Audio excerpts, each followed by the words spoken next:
Hi, my name is DePaolis Metz, and this is a video of warm-ups and how those would work in a middle school choral classroom.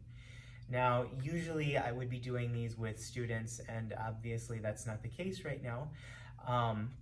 So what I'm going to try to do today is to take it through the actual sequence and explain the philosophy of the way that that would work, do some demonstrations, and show the progression the way that things would work.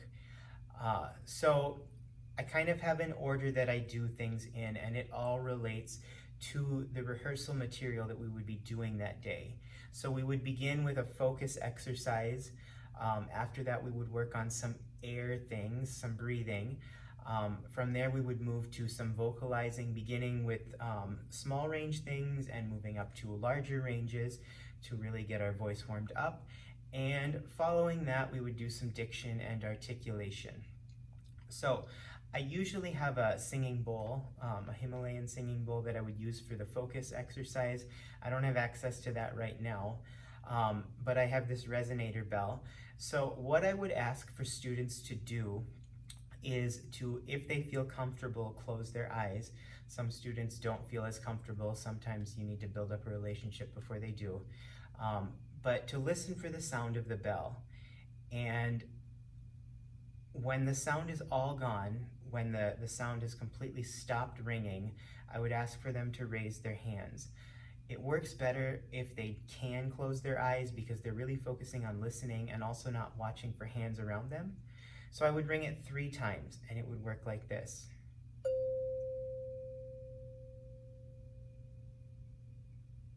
And when it's gone, they would raise their hand. I would say, here's time number 2. And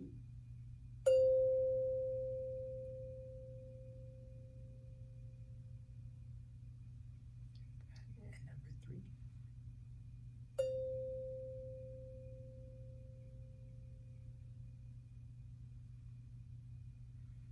Good job. At that point, we would move into some breathing. I would usually spin the bowl and count backward from 10 so that they could really focus on just getting centered, getting focused, and they can focus on counting backward in their head while I count backward out loud. At that point, we would all stand up. And I would say, okay, we're going to stretch. So we would talk about posture. We would get our feet hip width apart, hip to shoulder width apart, our knees slightly bent, our hips aligned over our knees and over our heels. Shoulders are up, back, and relaxed. Our sternum is high, chin is parallel to the floor, the crown of your head raised. And we would start by reaching up, maybe reaching up more with one hand. Grab a rope and pretend to pull it down, feeling that resistance. So you can feel your muscles, you can shake that out. We would reach up with the other one.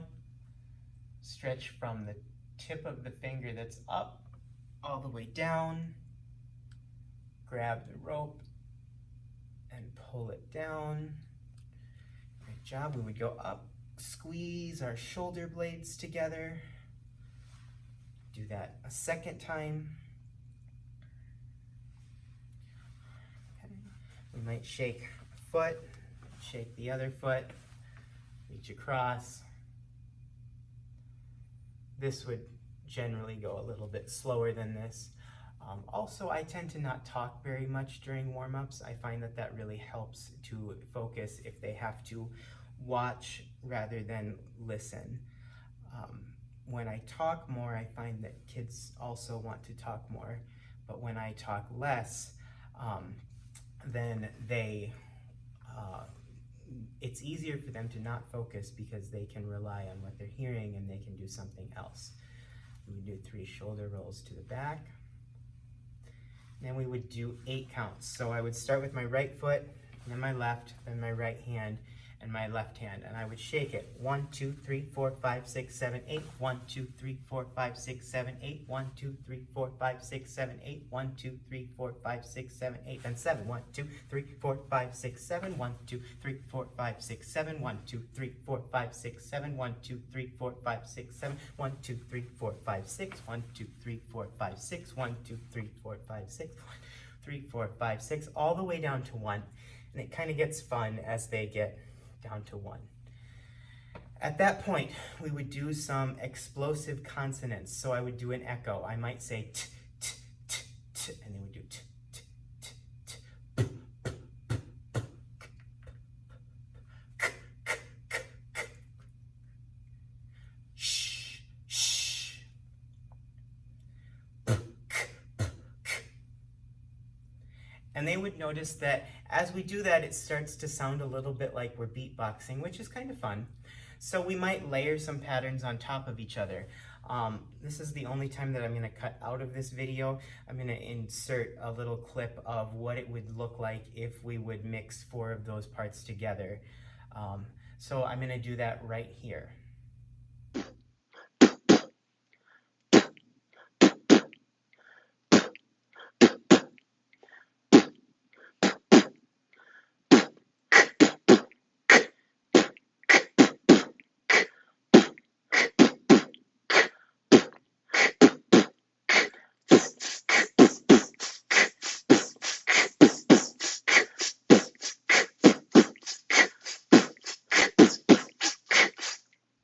So that's how that would work when we would edit that together. When that was done, then we would start with some sirens. So this really especially helps middle school boys whose voices are changing, and from one month or 1 week or even 1 day to the next, their voice could be in a totally different place. Girls also have that, but it's a little less major. Well, usually it's much less major. So I would start in the middle and I would go, woo, and they would echo me, and then I would start maybe this way and have them follow with their finger, because they're correlating their movement to what they're doing vocally. So woo, and they would echo that, woo, and echo that, woo, and they can echo that. I might go woo, and they could do that one. So as they followed that, we would work a siren that way. I might give them some actual goofy sounds to echo as well. Sometimes we would use our best Mrs. Doubtfire voice and say hello, and they could do that. Or the grizzly bear thing, we can do oh no, and they're exploring different parts of their voices. And it seems goofy, but it takes some of the seriousness out of it. So we're kind of having fun with each other. That's also great in a middle school setting, because when you can show that you can not take yourself too seriously and have fun with yourself, the relationships become a lot stronger, a lot faster. So we would do that. At that point, I would generally sit down at the piano and we would move to the key of D. So we would start with a small range and we would work out. We would start on an just sustain that get louder and get softer. We're really just starting to put weight on our voice here. And we would sing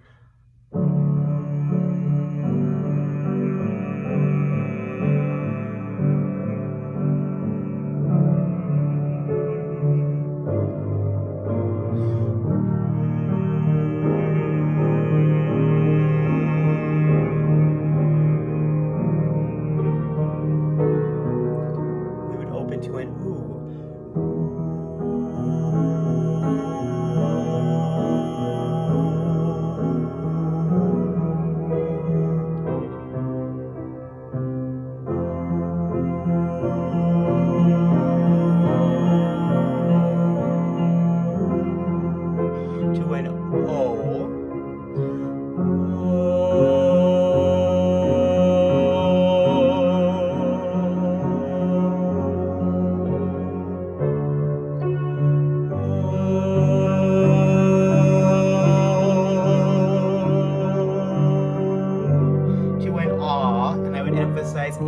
W is a taller, better sound.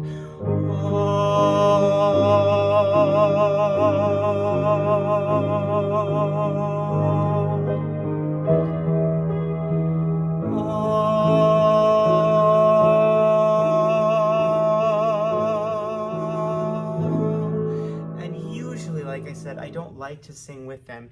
It's easier if I can hear them, and if I'm singing too much, if I'm talking too much, I'm listening less. And really, the goal, I really believe in any sort of choral or musical group, is that we're constantly differentiating just by the nature of what we're doing. We might stop a section and repeat something. We might just do that one exercise. I might notice that a small group is struggling, and we would just do that again and immediately address that for those that have the need and continue to move. Following that, we would do something with a little wider range now, and I would sing down on a na. So we would sing down na.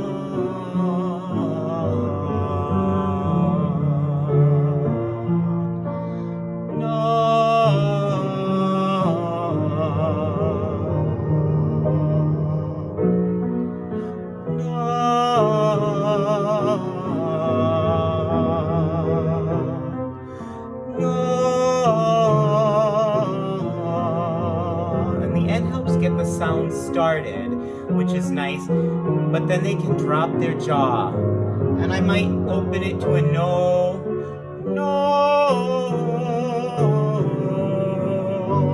or a new,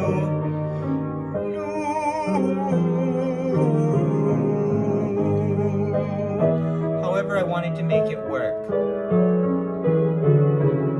And if it wasn't quite there, like I said, we could just maybe we would just repeat that one until it was ready. Okay? At that point, I'm up here. It would be time to work down. The best way to get a good even tone with young girls, as well as bring that falsetto voice down into the singing range for boys with changing voices, is to work on bringing the top down. So I would ask that the boys sing, I'm sorry, I need a little water, up in that actual range.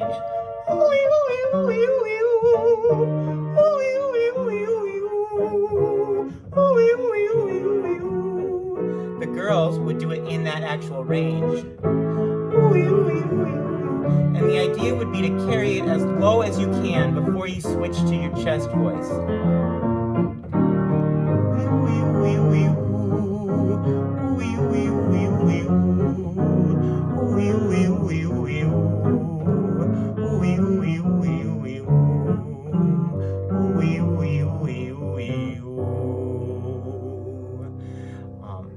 When that was done, I would open the range even a little farther, now from a perfect fifth to a major sixth, and we would sing no ah and focus on only dropping the jaw. So no ah, no ah, no ah, no ah, no ah, connecting bottom to top. No ah. We might do ooey, ooey, ooey,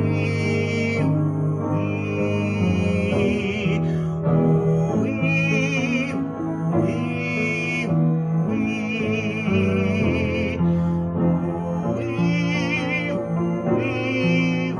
ooey, or ee-ah, maybe ee-ah, ee-ah, ee-ah, ee-ah, ee-ah, ee-ah.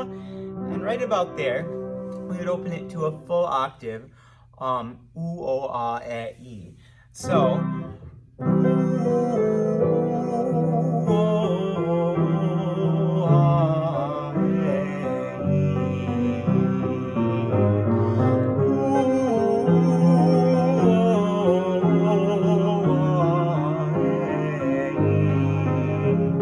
and the whole goal would be to do it all on one breath.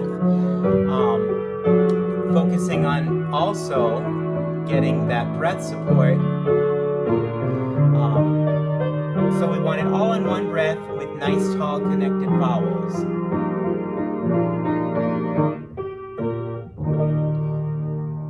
At that point, we might do something fun. An example of that is middle schoolers always tend to love the Alfred the Alligator song. So we would start with maybe E flat major. And it's a diction exercise, which is great because even though the song I'm going to share is slower, the consonants are just as important. The consonants are what make the words discernible. So the Alfred the Alligator song would go like this. Have you ever been to the water spout, to the very bottom of the water system? There you'll find a little alligator who goes by the name of Alfred. If you do, he's mine. I lost him, I threw him down the water spout, and now I'm feeling lonely 'cause he's gone. I miss him. We do it again. Have you ever been to the water spout, to the very bottom of the water system? There you'll find a little alligator who goes by the name of Alfred. If you do, he's mine. I lost him, I threw him down the water spout, and now I'm feeling lonely 'cause he's gone. I miss him. And we would speed up a little bit so that they can practice getting those consonants much cleaner every time, working harder with the lips, the teeth, the tip of the tongue, and we do it again. Have you ever been to the water spout, to the very bottom of the water system? There you'll find a little alligator who goes by the name of Alfred. If you do, he's mine. I lost him, I threw him down the water spout, and now I'm feeling lonely 'cause he's gone. I miss him. So that would be the basic structure for warm-up for a class. Obviously, there are things that would vary. There are things that would be going different ways. And like I said, I would talk a lot less than what I'm talking right now.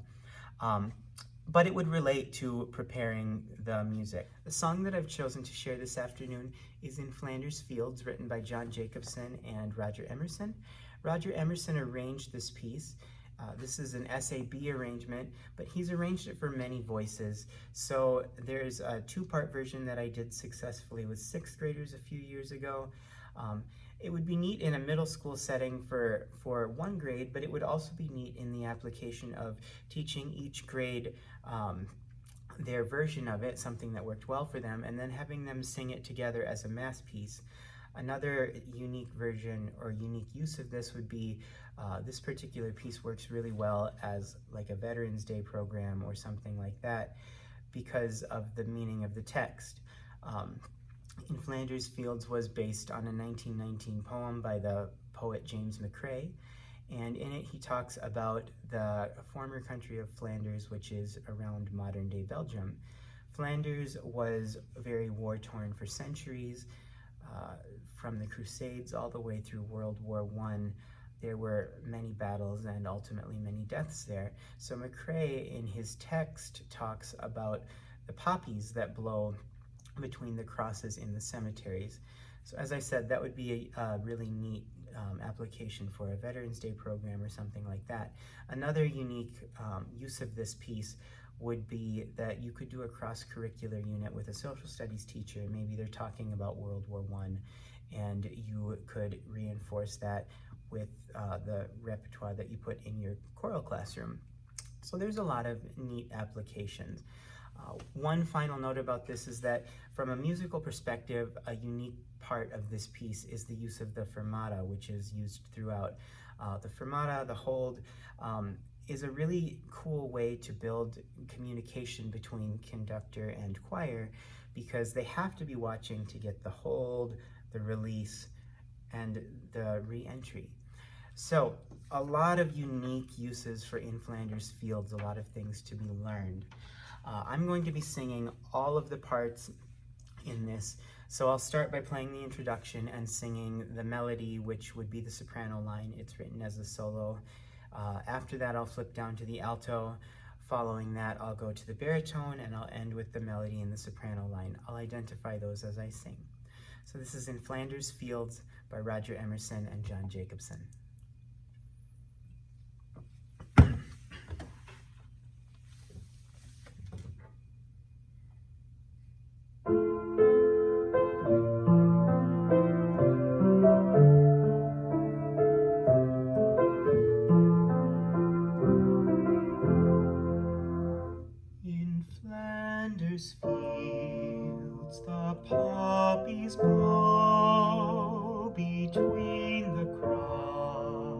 roses, row on row, that mark our place, and in the sky the larks still bravely singing fly. Now the alto, scarce heard amid the guns below. We are the dead, short days ago. We lived, felt dawn, saw sunset glow, loved and were loved, and now we lie in Flanders Fields, in Flanders Fields, and now we lie in Flanders Fields. Now the baritone, take up your quarrel with the foe. To you from failing hands we throw. The torch be yours to hold it high. If ye break faith with us who die, we shall not sleep, though poppies grow. In Flanders Fields, in Flanders Fields. Now the soprano, we shall not sleep, though poppies grow. In Flanders Fields, in Flanders Fields.